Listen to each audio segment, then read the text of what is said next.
अस्सलाम वालेकुम दोस्तों, बंभो न्यूज़ सां गॾु मां आहियां फ़हद मुस्तफ़ा जोखियो। हलूं था हिन वक़्त जी अहम ख़बर जे तरफ़।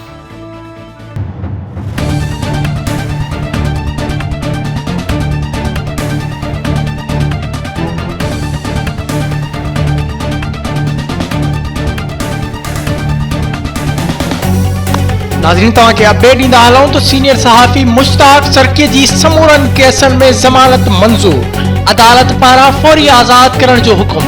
मुश्ताक सरकी मीडिया सां ॻाल्हाईंदे चयो त क़ौमी अवामी तहरीक जे सरबराह अयाज़ लतीफ़ पलीजो जो निहायत शुक्रगुज़ार आहियां, जंहिं क़ौमी अवामी तहरीक जे मरकज़ी लीगल एडवाइज़र एडवोकेट क़यूम जोगीअ खे मुंहिंजी केस जी पैरवी करण लाइ मोकिलियो, जंहिं मुसलसल मुंहिंजे केस जी पोइवारी कई ऐं हुन पूरे सिंध खे पंहिंजे ज़मानत जी मुबारकबाद पिणु पेश कई। हुन जो चवणु हुयो त सिंध खटे वई आहे ऐं ज़ालिम जो मुंहुं कारो थियो आहे। असांजा वकील ऐं सॼी सिंध जे ओसीड़े में हुई, जे लाइ आती हुई, उहा बाज़ाब्ता तौरु ख़बर तव्हां ताईं पहुचायूं था त अदालतुनि पारां मुंहिंजे समूरे केसनि में जेके कूड़ा केस हुआ उन्हनि में ज़मानतूं मंज़ूर कयूं वयूं आहिनि। अयाज़ लतीफ़ पलीजो ॿिया जेके लीडर आहिनि उन्हनि जी बि महिरबानी, पर अयाज़ लतीफ़ पलीजो भाउ उहो माण्हू आहे जेको 4 भेरा मूंसां जेल ते मिलण आयो ऐं उन पंहिंजी सॼी लीगल टीम जेका आहे क़यूम जोगी साहब जी अॻवानी में मूंसां गॾु रखी ऐं का बि अहिड़ी ॿुधणी न हुई। ATC हुजे, मातहत अदालत हुजनि,